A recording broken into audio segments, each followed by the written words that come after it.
जो है हम परमेश्वर को हम धन्यवाद दे रहे हैं कि खुदा बाप ने हमें 365 दिन संभाल के रखा। इसमें से 3 महीने हम लगातार अपने घरों में बंद थे और कहीं ना कहीं हमें ऐसा लग रहा था कि हम परमेश्वर से बहुत पीछे जा रहे हैं। कितने लोगों को ऐसा फील हो रहा था क्योंकि परमेश्वर के भवन में हम आ नहीं पा रहे थे। मेरे प्रियो, मैं आज आपको बताना चाहता हूं, आज सचमुच वास्तव में हमें परमेश्वर को धन्यवाद देने की आवश्यकता है। और क्यों हमें वास्तव में परमेश्वर को धन्यवाद देने की आवश्यकता है? क्योंकि हम इस महीने के, इस वर्ष के हम आखिरी पड़ाव में हैं और थोड़े देर के बाद, कुछ घंटों के बाद we are going to celebrate a new year. Hallelujah. हम एक नए साल को आनंद के साथ हम स्वागत करने वाले हैं और वो इसलिए क्योंकि खुदा बाप ने हमें इस नए साल को देखने के लिए हमें संभाल कर रखा है। हम जानते हैं कि पिछले दिनों इस वर्ष में हमारे कई प्रियजन हमारे साथ नहीं रहे, कई लोग इस संसार को छोड़कर इस करुणा की वजह से चले गए, लेकिन हम विश्वास करते हैं कि परमेश्वर ने हमें अब तक संभाला है और हर एक बातों से हमें संभाल कर रखा है। इसलिए हम परमेश्वर का हम धन्यवाद करते हैं। साम चैप्टर 103 अगर आप पढ़ेंगे तो वहां पे प्रभु के वचन में लिखा है, हे मेरे मन यहोवा को धन्य कह। और इसमें व्यवस्था बताती है साम 103 वर्स 1 and 2 को अगर हम पढ़ेंगे तो वहां पे लिखा है, हे मेरे मन यहोवा को धन्य कह और जो कुछ उसमें है वो उसके पवित्र नाम को धन्य कह। हे मेरे मन यहोवा को धन्य कह और उसके किसी भी उपकार को ना भूलना। और इसलिए आज हमारे पास एक अद्भुत अवसर है कि हम खुदा बाप के हर एक उपकारों को हम गिन गिन के परमेश्वर को हम धन्यवाद दे सके। उसके हर एक बातों को हम अपने जीवन में आनंद के साथ उठाते हुए उसकी ओर हमें अपने ध्यान को केंद्रित करने की आवश्यकता है। यशायाह नबी की पुस्तक उसके 51 अध्याय को, book of Isaiah chapter 51 verse 4 से 6 वचन को हम लोग पढ़ेंगे और यहाँ पे हम देखेंगे कि किस प्रकार खुदा बाप हमारे लिए एक प्रॉफिटिक वर्ड को रखा है। हे मेरी प्रजा के लोगों, मेरी ओर ध्यान करो। अगर आप इस भवन में हैं या फिर आप ऑनलाइन मुझे सुन रहे हैं तो मैं आपको बताना चाहता हूं कि आपका ध्यान केवल इस वक्त हमारी ओर होने की आवश्यकता है। अगर आपका अटेंशन परमेश्वर के वचन की ओर नहीं है, अगर आप खुदा को अपने जीवन में प्रथम स्थान नहीं देते, अगर आप परमेश्वर को अपने जीवन का मूल स्रोत नहीं मानते, अगर आप परमेश्वर को अपने जीवन का प्रथम भाग नहीं समझते, तो मैं आज आपको बताना चाहता हूं यहाँ पर बैठे हर एक व्यक्ति का यहाँ पर होना ना होने के बराबर है। हालेलुया। व्यवस्था कहती है, हे मेरी प्रजा के लोगों, मेरी ओर ध्यान दो। हे मेरे लोगों, कान लगाकर मेरी सुनो, क्योंकि मेरी ओर से व्यवस्था दी जाएगी और मैं अपना नियम देश देश के लोगों की ज्योति होने के लिए स्थिर करूंगा। हालेलुया। इसके लिए बाइबल कहती है कि देश देश के लोगों की ज्योति होने के लिए स्थिर करूंगा। बाइबल कहती है कि आज हम में से हर कोई यहां पर बैठा हुआ हर एक व्यक्ति से मैं इंडिविजुअल बातचीत करना चाहता हूं कि अगर आज आप अपने जीवन में स्थिर नहीं है, अगर आप अपने मन में स्थिर नहीं है, आपके मन में चंचलता है, आपके स्वभाव में चंचलता है, आपके विचार में चंचलता है, तो आज की शाम की इस कलाम को आपको अपने जीवन में लेने की आवश्यकता है। ये व्यवस्था कहती है, हे मेरी प्रजा के लोगों, मेरी ओर ध्यान दो। हे मेरे लोगों, कान लगाकर मेरी सुनो, क्योंकि मेरी ओर से व्यवस्था दी जाएगी। आपको पता है कि व्यवस्था देने वाला कौन है? बाइबल बताती है ये व्यवस्था देने वाला खुदा बाप जो स्वर्ग के परमेश्वर है, आपको पता है वो इस योग्य है कि हम उसे धन्यवाद दें। हालेलुया, somebody say आमीन। मैं आपको बताना चाहता हूं कि केवल वही योग्य है, he is the worthy। हमें आवश्यकता है कि हम उसके वचनों की ओर ध्यान दें, क्योंकि व्यवस्था कहती है कि मैं अपना नियम देश देश के लोगों की ज्योति होने के लिए स्थिर करूंगा। मेरा छुटकारा निकट है, मेरा उद्धार प्रकट हुआ है। मैं अपने भुज बल से देश देश के लोगों का न्याय करूंगा। ठीक मेरी बात जो है कि मेरा भुज बल पर आशा रखेंगे। मैं आपको परमेश्वर के वचन से आपको उत्साहित करना चाहता हूं। दिन आएगी और चली भी जाएगी, सालें आएंगे और खत्म हो जाएंगे। वक्त किसी के लिए थमता नहीं। आप वक्त को पकड़ के नहीं रख सकते। कितने लोग ऐसे हैं जो वक्त को पकड़ के रख सकते हैं? कोई भी नहीं। और जब हम इस बात को हम समझते हैं तो व्यवस्था कहती है कि मेरा छुटकारा निकट है, और इसीलिए आज आवश्यकता है कि हम उसके व्यवस्था की ओर ध्यान दें, हम खुदा की ओर ध्यान दें। बाइबल कहती है कि मेरी सुनो, क्योंकि मेरी ओर से व्यवस्था दी जाएगी और मैं अपना नियम देश देश के लोगों के ऊपर ज्योति होने के लिए स्थिर करूंगा। मेरा छुटकारा निकट है, मेरा उद्धार प्रकट हुआ है। मैं अपने भुज बल से देश देश के लोगों का न्याय करूंगा। मेरे प्रियो, मैं आपको बताना चाहता हूं कि यह दिन, हर दिन हमारे पास बहुत कम समय है। 21 जाने में बहुत थोड़े से समय है, और आपको पता है कि आज इस वर्ष का कौन सा दिन है? कौन सा दिन है? अंतिम दिन है। और हम कहां पे हैं? अंतिम दिनों में हैं। हालेलुया। हम कहां पे हैं? हम अंतिम दिनों में हैं। मेरे साथ बोले कि मैं अंतिम दिनों में हूं, जो कि खुदा का छुटकारा मेरे लिए निकट है। हालेलुया। बोले यीशु प्रभु की जय। अब ध्यान से सुनिए, हम अंतिम दिनों में हैं, और जैसे आज हम खुदा के भवन में एकत्रित हैं, क्या जब खुदा हमें लेने के लिए आएगा, क्योंकि यहाँ पर व्यवस्था बताती है कि मेरा छुटकारा निकट है, मेरा उद्धार प्रकट हुआ है। मैं अपने भुज बल से देश देश के लोगों का न्याय करूंगा।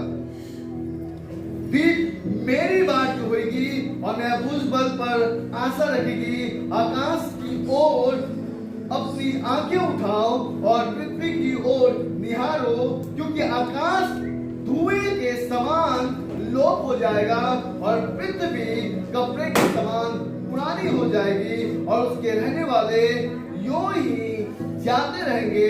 परंतु जो उद्धार मैं करूंगा वो सर्वदा ठहरेगा, और मेरे धर्म का अंत न होगा। हालेलुया। ध्यान दीजिएगा, व्यवस्था बताती है कि आकाश धुएं के समान लोप हो जाएगा, पृथ्वी पुराने कपड़ों के समान जाती रहेगी, और उसके रहने वाले यूं ही जाते रहेंगे। परंतु जो उद्धार मैं करूंगा वो सर्वदा ठहरेगा। हालेलुया। आज हमारे पास एक अद्भुत मौका है मेरे प्रियो। हम इसलिए गैदर हुए हैं क्यों? हम अंतिम दिन में हैं, और हर एक वर्ष हम अंतिम दिनों में गैदर होते हैं, और नए साल सेलिब्रेट करते हुए हम लौट कर अपने घर चले जाते हैं। हम आते हैं खाली हाथ, और कई बार यहाँ से जाते वक्त भी हम खाली हाथ लौटते हैं। लेकिन आज की रात मैं आपको बताना चाहता हूं कि अपने मन में इस बात की आप ढाढ़स बांध लें कि आज आप यहां से खाली हाथ नहीं लौटेंगे। आज आपको यीशु मसीह के सामर्थ को अपने जीवन में लेते हुए इस जगह से जाने की आवश्यकता है, क्योंकि हो सकता है कितने लोग इस बात को जानते थे कि 2020 में कोविड-19 आने वाला है? कोई नहीं, none of one, है ना? किसी को नहीं पता था। बहुत बड़े बड़े भविष्यवक्ताएं भी हैं, लेकिन कोई भी इस बात को बता नहीं पाया, कोई भी इस बात को पूर्ण रीति से समझा नहीं पाया कि एक दिन भी ऐसा आएगा कि लोग अपनों से दूर हो जाएंगे। मेरे प्रियो, मैं आपको बताना चाहता हूं, आपको मैं समझाना चाहता हूं, मेरे पास समय बहुत कम है, ध्यान दीजिएगा।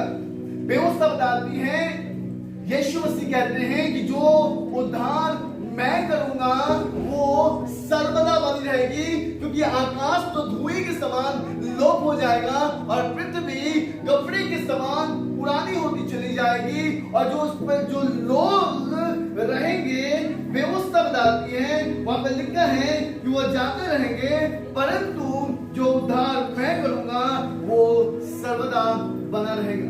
और इसलिए हमें आवश्यकता है यहाँ पर उपस्थित हर एक जन,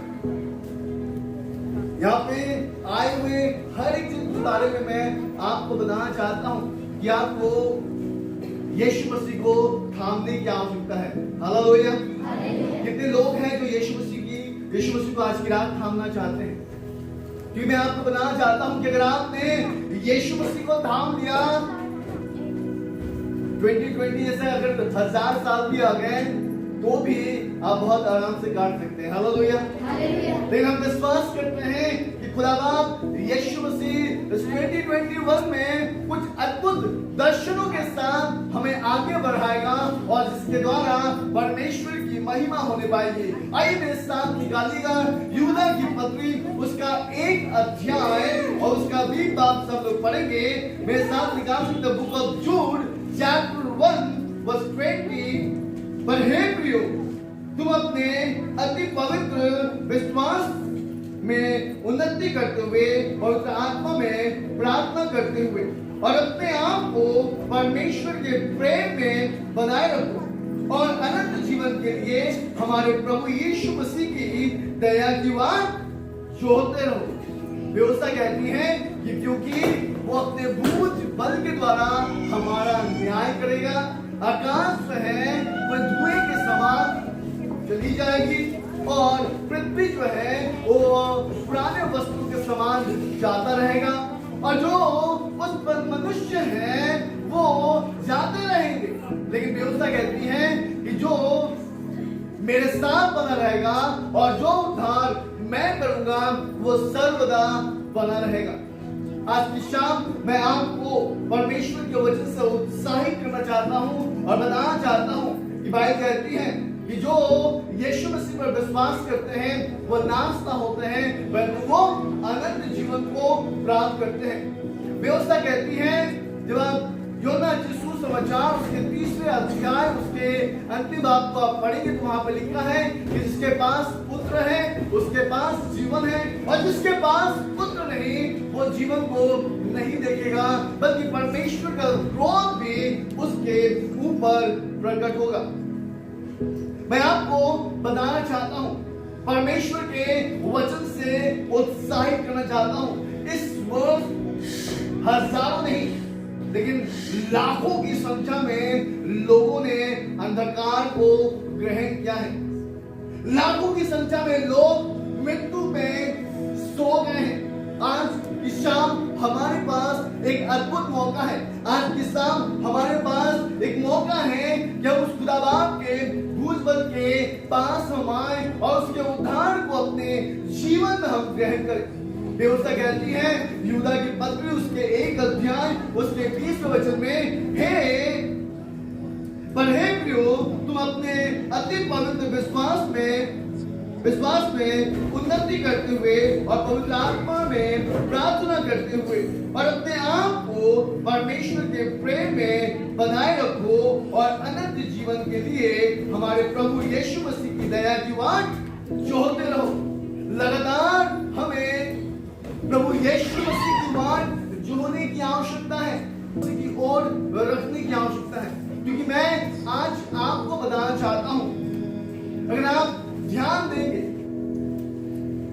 तो अगर आप देखेंगे इब्रानियों की पत्री उसके 10 अध्याय और उसके 24 और 25 वचन को अगर आप पढ़ेंगे तो मैं आपको बताना चाहता हूं, बाइबल बताती है, जब आप वहां पढ़ेंगे तो वहां पर लिखा है कि हमें इकट्ठा होना छोड़ने की आवश्यकता नहीं, हमें बल्कि क्या होने की आवश्यकता है, हमें अपने आप को इकट्ठा करने की आवश्यकता है। हालेलुया। तो पढ़े इब्रानियों उसके 10 अध्याय उसके 25 वचन को। और एक दूसरे के साथ इकट्ठा होना ना छोड़े, इकट्ठा होना ना छोड़े, जैसे कि कितनों की रीति है, जैसे कि कितनों की रीति है, पर एक दूसरे को समझाते रहे, पर एक दूसरे को समझाते रहे, और ज्यों ज्यों उस दिन को निकट आते देखो, और जो उस दिन को निकट आते हुए देखो, त्यों त्यों और भी अधिक किया करो। वैसे ही हमें और भी अधिक करने की आवश्यकता है।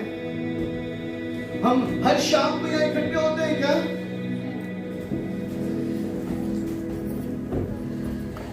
आई होप कि आपके पास आवाजें हो। क्या हम हर शाम को इकट्ठे होते हैं क्या? नहीं। हम आज इकट्ठे हैं क्यों? क्योंकि हम इस वर्ष के अंतिम कड़ी में हैं। हालेलुया। और बाइबल क्या बताती है? इब्रानियों की पत्री उसके 10 अध्याय उसके 25वां भाग में इकट्ठा होना ना छोड़ो। क्यों? क्योंकि जब तुम उन बातों को देखो और इस बात को समझो कि हम अंतिम दिनों की ओर हैं, हमें इकट्ठा होना नहीं छोड़ना है। हालेलुया। बोले यीशु प्रभु की। हमें इकट्ठा होना नहीं छोड़ना है। रविवार की सुबह परमेश्वर के भवन में अगर आप उपस्थित नहीं हैं, परमेश्वर के साथ आपका संबंध नहीं है, मेरे प्रियो मैं आपको बताना चाहता हूं कि आपके नाम के साथ भले ही मसीह शब्द जुड़ता होगा, अपने आप को आप भले ही परमेश्वर का जन घोषित करते होंगे, अपने आप को आप जरूर बताते होंगे कि आपका जीवन जो है प्रार्थना का जीवन है, अपने आप को आप अवश्य दूसरों के सामने में टेस्टिफाई करते होंगे। लेकिन आज की शाम मैं आपको बताना चाहता हूं कि अगर आप रविवार की सुबह परमेश्वर के साथ अगर आपका संबंध नहीं है और आप इकट्ठा होना नहीं चाहते हैं या फिर आप परमेश्वर के पास नहीं आते हैं, तो मैं आपको बताना चाहता हूं क्या ही भयानक वो दिन होगा जब खुदा बाप का हाथ आपके ऊपर में होगा, क्योंकि व्यवस्था बताती है कि वो अपने भूज बल के द्वारा आपका न्याय करेगा। हालेलुया।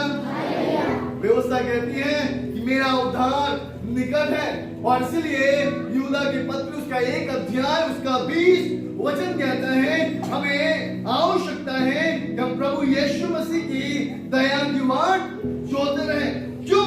क्योंकि वहां पे लिखा है कि उन पर जो संकट में है दया करो और बहुतों के आगे बहुतों को आग में झपट कर निकालो और बहुत पर भय के साथ दया करो, पर उस वस्त्र से भी घृणा करो जो शरीर के द्वारा कलंकित हो गया है।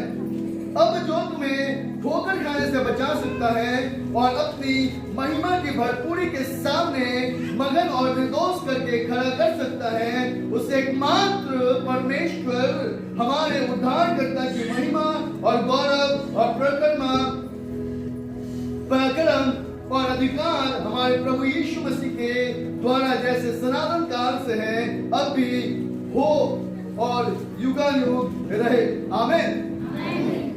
ध्यान से सुनिएगा, बस मैं यहाँ पर बंद करूंगा और हम लोग आगे के कार्यक्रम में हम लोग बढ़ेंगे। लेकिन इससे पहले कि आगे के कार्यक्रम में हम बढ़ें, मेरे प्रियो मैं आज आपको बताना चाहता हूं कि अगर आज आपने खुदावंद के कलाम को सुना है तो व्यवस्था बताती है हमें आवश्यकता है कि अगर हम बचाए हुए हैं। कितने लोग यहाँ पर विश्वास करते हैं कि आप बचाए हुए हैं? ध्यान से हाथ पीछे मत कीजिए। अगर आप जिस बात को अंगीकार करते हैं कि आप बचाए हुए हैं तो व्यवस्था कहती है 23 पद में लिखा है और बहुतों को आग में से झपट कर निकालो। हालेलुया। क्योंकि बहुत लोग आग की ओर बढ़ रहे हैं। आपको पता है ना कि जो लोग हाथ उठाए वो इस बात को जानते हैं। और आज की शाम मैं आपको प्रभु यीशु मसीह के नाम से चेतावनी देना चाहता हूं। मेरे पास समय कम है।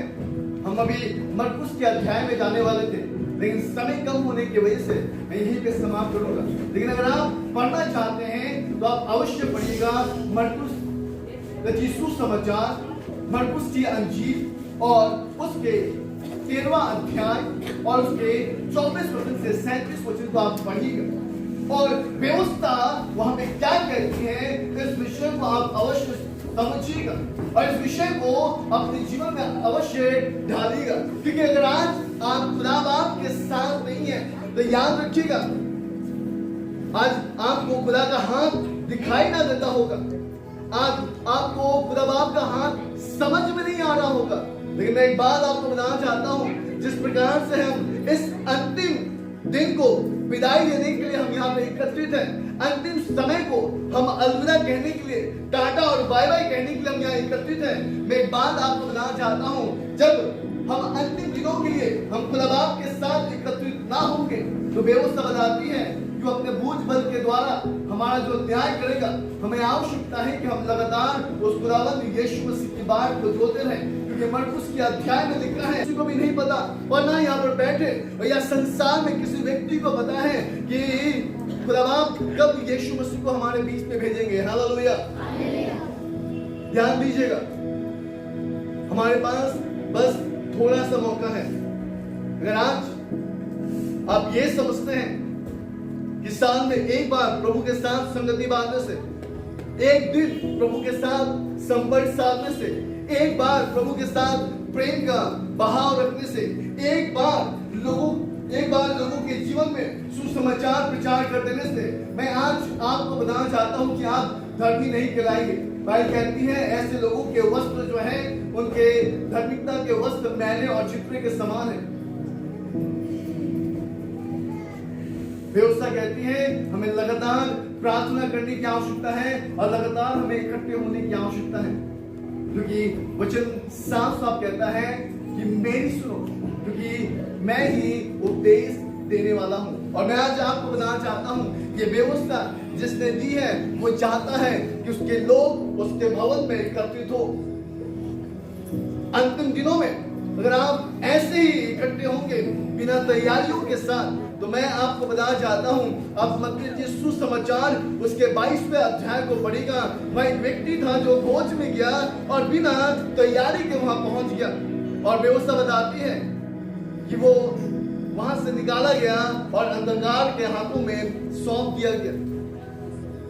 अगर हम प्रभु के बोझ बल के हाथों के नीचे हैं, जिस प्रकार से व्यवस्था बताती है Psalm chapter 91 में कि अगर उसके सैरों के नीचे में है तो हम अवश्य ठिकाना पाएंगे। और आज की शाम हमें आवश्यकता है कि हम इस 2021 में प्रवेश करने से पहले, 2021 में प्रवेश करने से पहले हम खुदा बाप के हाथों के नीचे आ जाए। आमीन आमीन। यीशु प्रभु की जय। आइए इसको हम अपने आंखों को बंद करें और प्रार्थना की ओर अपने मन को लगाएंगे। Hallelujah Lord, thank you Jesus. धन्यवाद पवित्र परमेश्वर, खुदा हम आपकी स्तुति और आपकी आराधना करते हैं। आज की शाम परमेश्वर हम आपके वचनों के हम धन्यवाद करते हैं कि पवित्र परमेश्वर प्रभु आपने अपने वचन से हमसे बातचीत किया और बताया प्रभु कि हमें आवश्यकता है कि हम अपने पवित्र विश्वास में उन्नति करते हैं। और पवित्र आत्मा के सामर्थ्य में हम परिपूर्ण होकर प्रभु हम बढ़ते जाएं, क्योंकि व्यवस्था बताती है प्रभु जब समय कम है। और वचन में लिखा है प्रभु कि जैसे जैसे उन दिनों को निकट आते देखो, वैसे वैसे हमें एकत्रित होने की आवश्यकता है। प्यारे परमेश्वर, इस वर्ष आपने प्रभु बहुत से आशीषों को हमें दिया प्रभु, और हम विश्वास करते हैं खुदाबाद सारी आदर हम आपको देते हैं प्रभु, सारी महिमा सम्मान और गौरव हम आपको देते हैं।